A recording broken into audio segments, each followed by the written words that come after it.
Alright, good morning YouTube, my name is Amisbro. For this video we are going to be discussing Tokyo Ghoul Route A, the second season. Okay? Now, okay, how are we going to discuss this? Well, let's do this. Okay? I'm going to try and make this as quick as possible for you. What is this?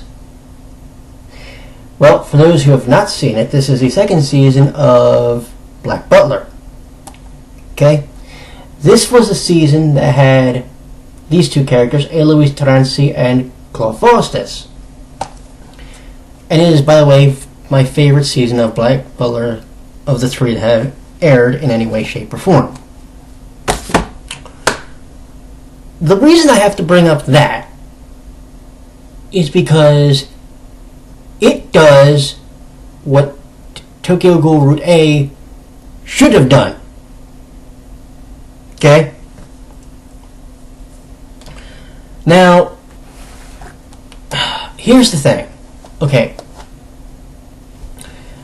The way that Season 1 ended for Tokyo Ghoul, which is pretty much on a cliffhanger, you understood that there was going to be a Season 2. You got that. The problem is, when they did the Season 2, I was hoping, in some respects, that the story was going to be different enough that no one would know the story. Unfortunately, Ishida kind of dropped the ball here a little bit, I think. And it's something that's going to make my judgments on the episodes or the season a little bit harsher maybe than the fandom wants, but I really don't care. That's the problem. See, how do I explain this? If you've seen Black Butler and you've seen the first two seasons, the first season told you one story and went straight through, okay? And the second season, the one involving these two, told you a completely different story. The thing was that apparently people in the Black Butler fandom didn't like Eloise or Claude. Yet they're legitimately two of my favorite characters in the entire franchise. And Eloise is probably one of my favorite characters in anime history.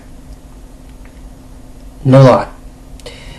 The thing of it is when you look at the way that was done,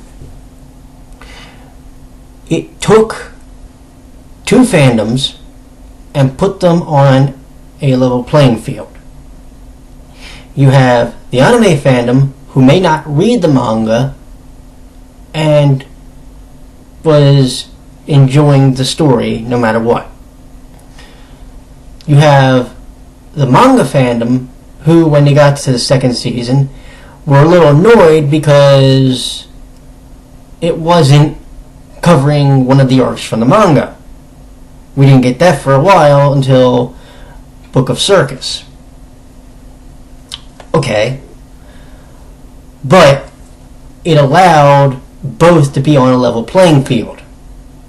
Here's what happens with this season for Tokyo Ghoul. Because of the fact that there's, again, two fandoms. There's the manga and there's the anime. They should be here. Here's what happens. Or, do you get it yet? There's a gap that widens because, you see, Ishida wrote this not to catch up the anime fandom. He wrote it more for the people who, quote unquote, read, okay, the manga. Even though, if we're being honest, the manga has not been released yet here in the US. Will not be released until about June. Okay? So, knowing this, you have to figure out, how do you please two masters? Well, so far, the story, it would appear, isn't going to be able to serve both of them. It's just not. The fact is that since somebody on Tumblr decided before most people probably watched the first episode, because I don't think they realize this. Not everybody will have watched episode 1. Not everybody will have done the research to even find out if this story was an original story or not. Okay? But spoiling the fact that this is an alternate ending of the manga before the manga is actually even released here in the US is borderline the stupidest thing you could ever do. Because you should want people to actually read the manga. But when I say that, I mean legally. Legally as in, you pay money to actually own the volumes. There's my catch, fandom. Think about it. When you look at what they're going to do, you hope that there are going to be enough deviations, and I mean enough, so that the manga fandom has no clue. I'm not saying completely rewrite the script. I'm saying you write enough of these deviations so that they have no idea what is coming at all. But the problem is that she is not going to do that because he doesn't want to piss them off. So by the time June gets here, when the actual manga is released, is there going to be enough interest for the anime fandom to want to read it? Think about that. Is there going to be enough interest from them to want to actually go purchase the books when they come out in June?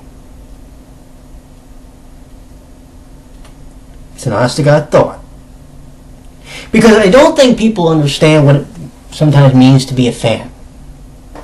Okay?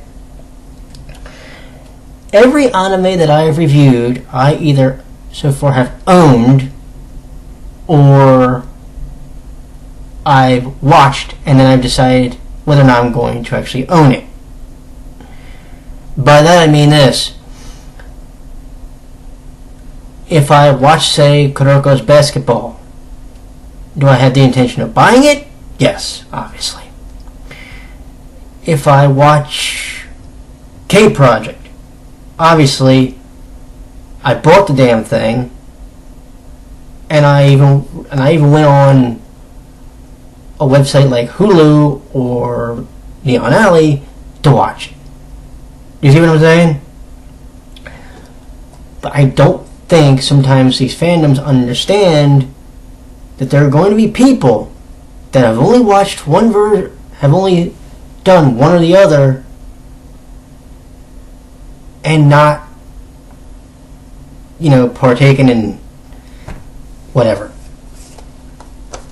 because it hasn't been made readily and legally available to them.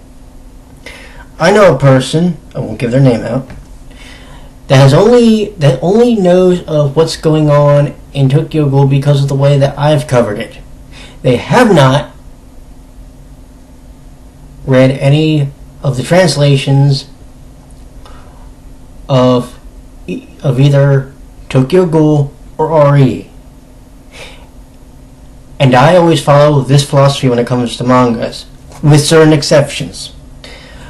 Unless the manga is going to be translated into English, it does not exist. It's a phantom thing to me. Sorry, it just is. Until June, Tokyo Ghoul's manga does not exist to me. So you can try to spoil everything you want, but you're not going to deter me from doing my job. See? This was pretty much an original story with the exception of certain characters. It did its job right. And I'm worried that as we go through these next 11 episodes, by the end of it, it's going to not do the job it should have. That's my first impression so far of Tokyo Ghoul Route A. And I do hope you enjoyed the video. I'm probably going to get some people pissed off at me, but there's this little slight problem. I don't care. You all have a good evening, and I will talk to you all Saturday when it is time for tip-off Season 3 of Kuroko's Basketball. So see you then. Take care.